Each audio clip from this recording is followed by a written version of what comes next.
depending on where you are.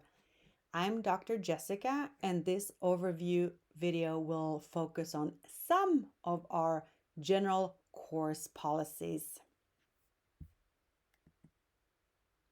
First, I want to say welcome to class. I'm super happy to be here and having you in class with me. You might notice a slight accent. I'm from Sweden, and the painting that you see is one that was done in watercolor by a very famous Swedish artist, Carl Larsson, or I would pronounce it as Carl Larsson. So I just want to say on this slide that it's truly an amazing opportunity to be here with you. Even though I have taught for many, many years, each new class is new group of students, and I am very happy to be a small part of your journey. I really do love teaching. I've had other opportunities in the past to do other things, but I always return back to the classroom. So very happy to have you here with me. Please reach out to me at any time. It might take a couple of days for me to return your email because of the workload. And I don't check my email continuously, but please use my university email address as opposed to the learning management systems that we are using. So this slide deck that we will cover in this video does not include all of the information you need for this course. It contains general course policies that are essential for you to understand and be familiar with to be successful in this course. And you should also read the syllabus fully, as well as the schedule, and become familiar with the learning management systems that we will use in this course. And to be very successful, make it a habit of regularly checking your learning management systems. The first one that we will cover is our email account policy. This one is located on our website, and you can Google it or search for it rather if you would like to read it in its entirety.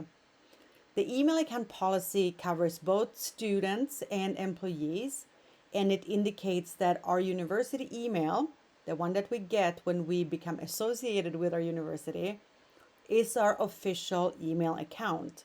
We need to use this one for all of our university business, including classwork and communication. I want you to include your name and the course number that you're in, and any other identifying information that I need to know who you are so that I can respond appropriately. I teach many different courses. I have hundreds of students. And if you just say, "Hi, what is that assignment about?" I likely have no clue which one you're referring to. It is also imperative to regularly monitor this account, obviously, including the other folder. So it can be the trash folder, the other folder, in case some of our important communication goes there. For our learning management systems, we will be using 4. There is on the top left Canvas, which is our major platform where everything essentially, when it comes to policies, procedures, etc., will be housed. So on Canvas, you're going to find the syllabus, you're going to find the schedule, you find announcements, and other important things. This one should be checked regularly. On the top right, you see FlatWorldKnowledge. FlatWorldKnowledge is the place where we will be having our exams and some of the assignments. Some of the assignments will be on Canvas, and some of them will be on FlatWorldKnowledge. If you happen to see multiple versions of an exam or an assignment on FlatWorldKnowledge, and these different assignments have other students' names on them that is not your name, then you should probably not use it, okay?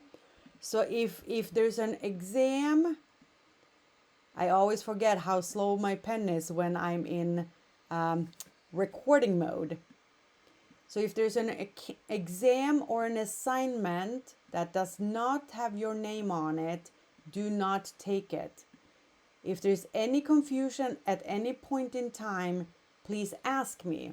But generally what happens on this platform is that students who need or who require accommodations, different type of testing formats, this platform does not allow me to create that assignment that only shows up on their dashboard.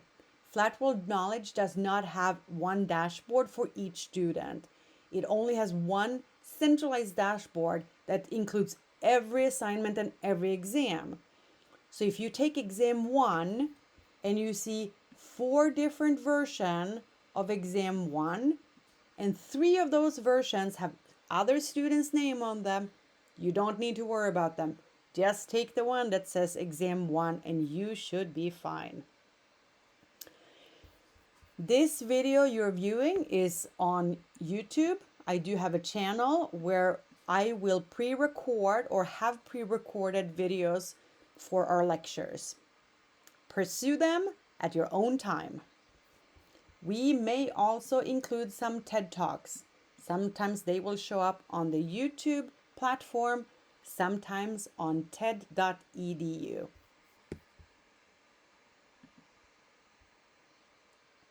So, to dig in a little bit deeper for our flat world knowledge, which I call FWK in our documentations that you find on Canvas, and the exams.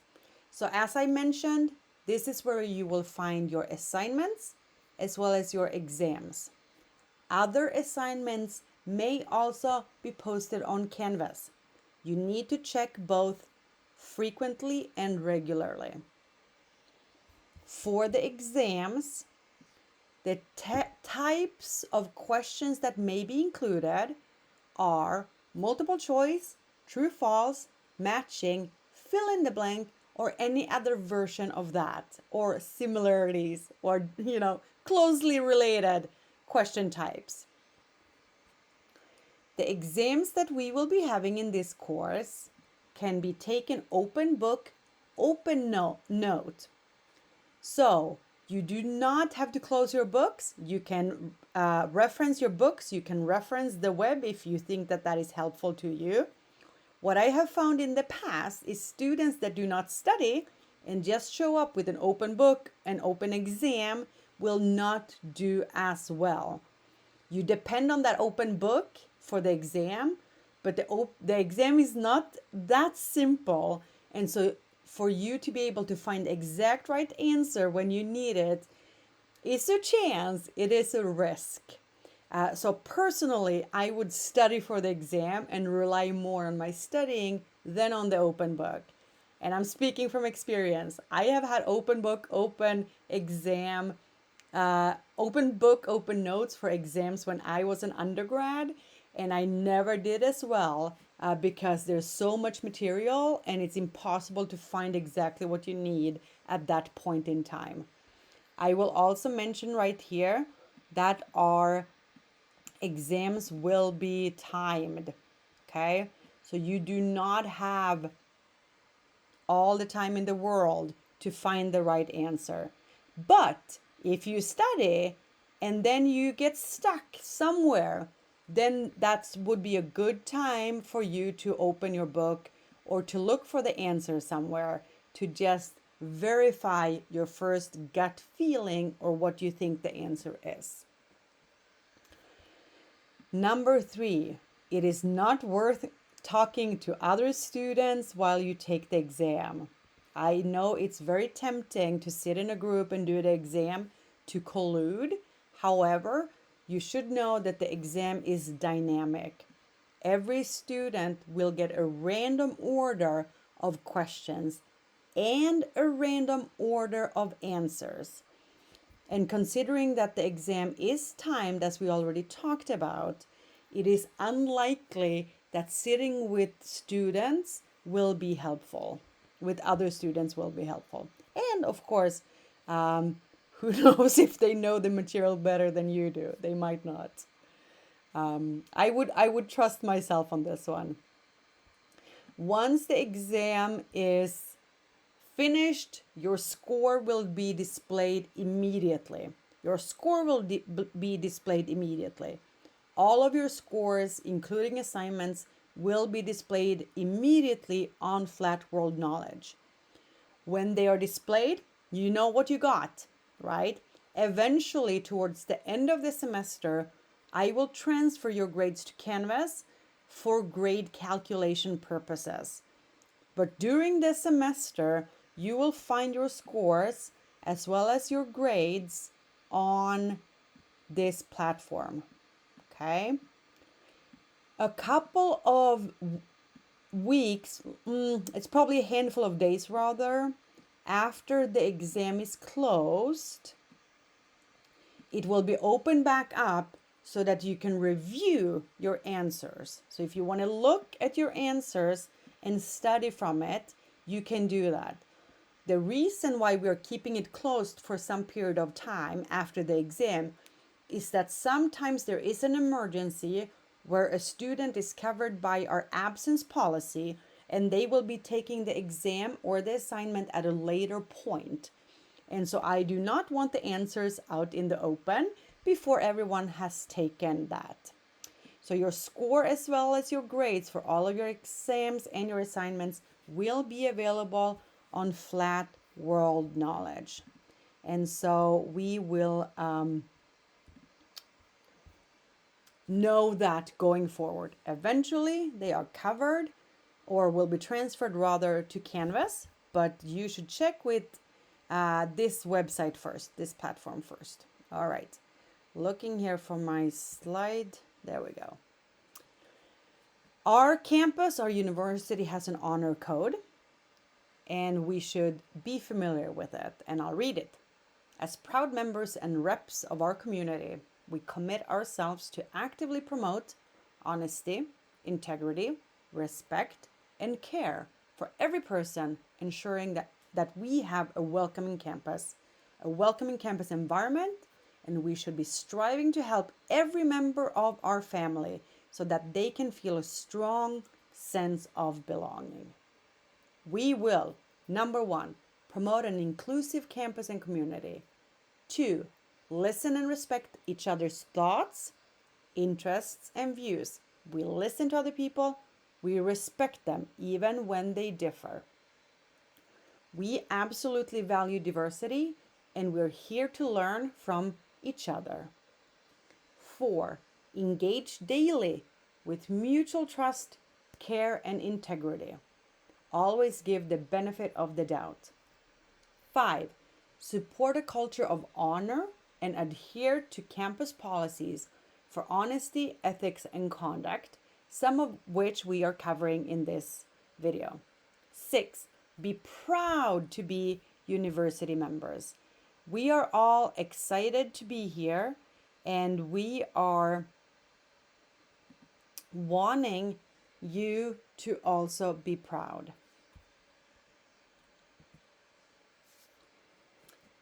As far as information, you absolutely need to read the syllabus and the schedule. They are published on Canvas. They are absolutely worth reading, and I will expect you to read them. If you have any questions, let me know during the first week. If there's any confusion about how we are doing this course, or there's any concerns, I need you to tell me immediately. The course may change. It's unlikely that we have any major changes to this course, but of course it is subject to change because life happens, as we know. We also have a policy that is called the excused absence policy. There is a link to it in the syllabus, and you can not need to stop saying Google every time, and you can search for it on our website.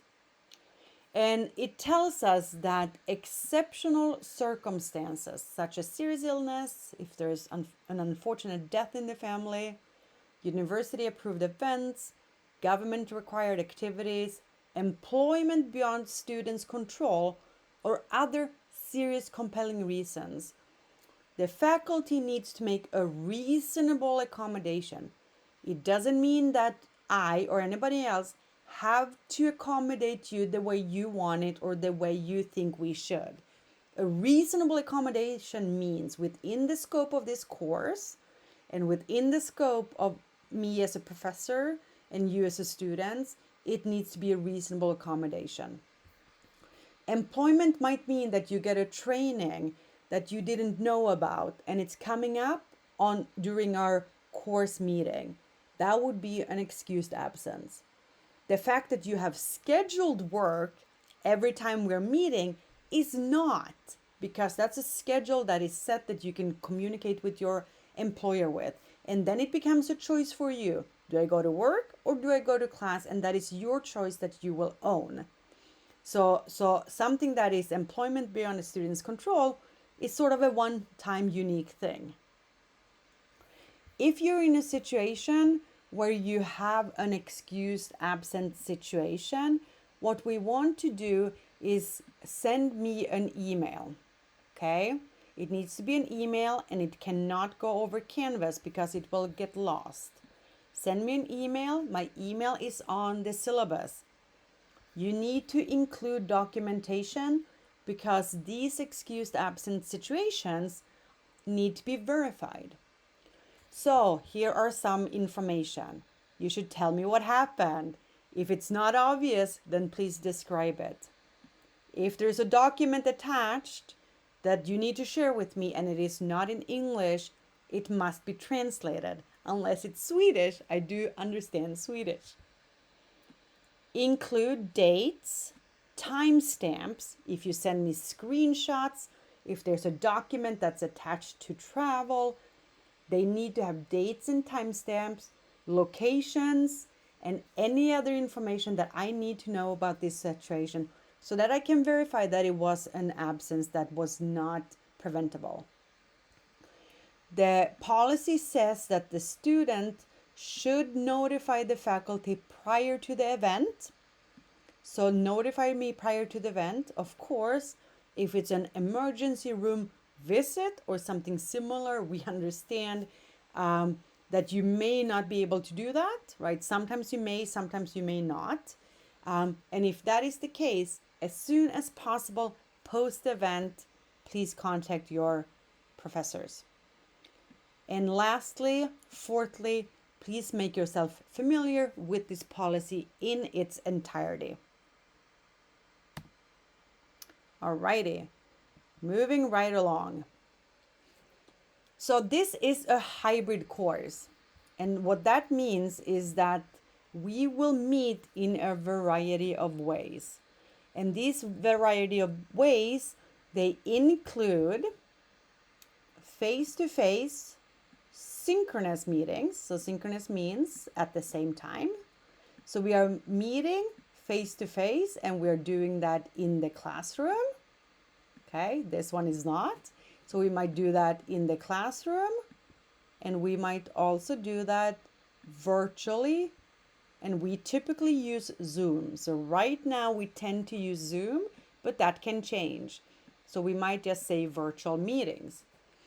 If we have a virtual synchronous meeting in class, it means that you and I will show up at the same time on the same platform.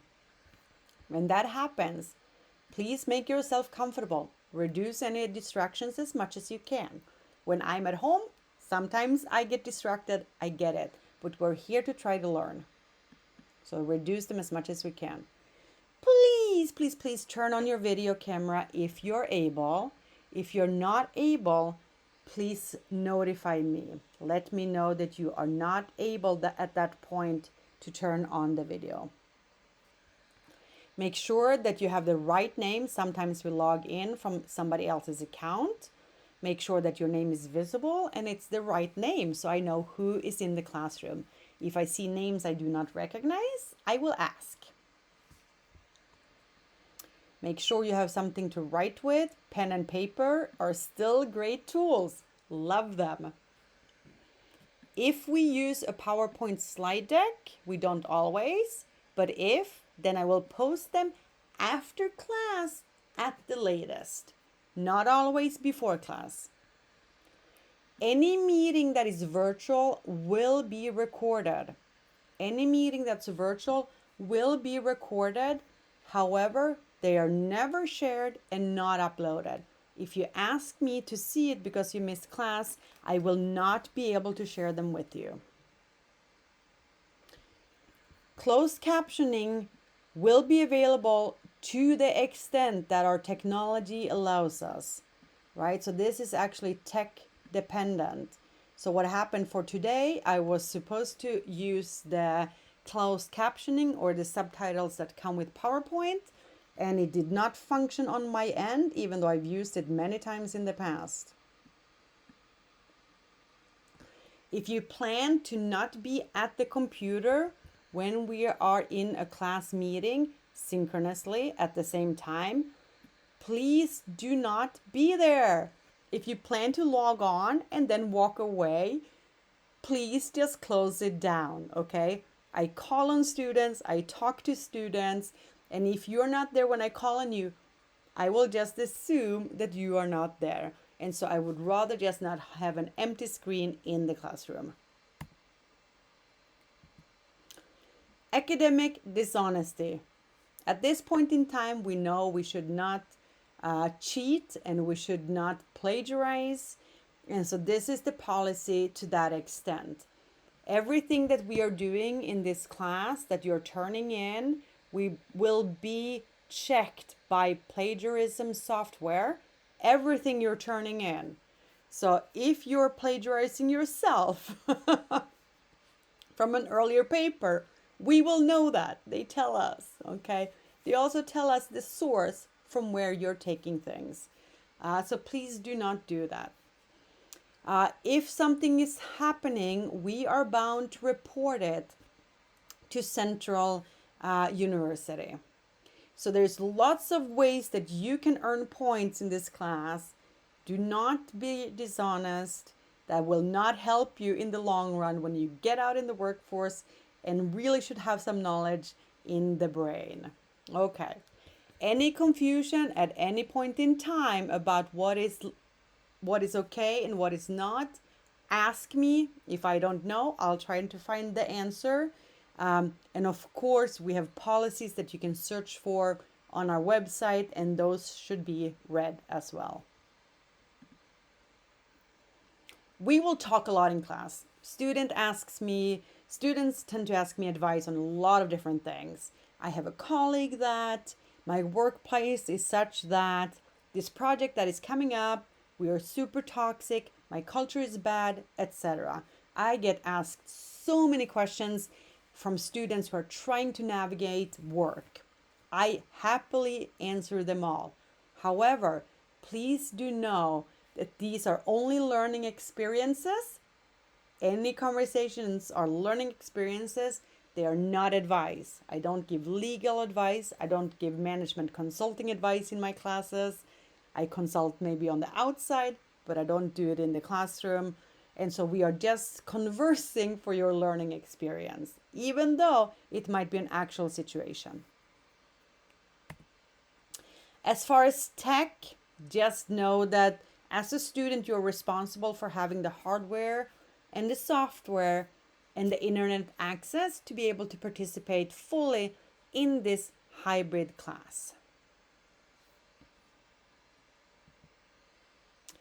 Also know that you are not able or allowed to record anything, video recording, audio recording, or screenshots of anything without explicitly asking me first and getting a yes, of course.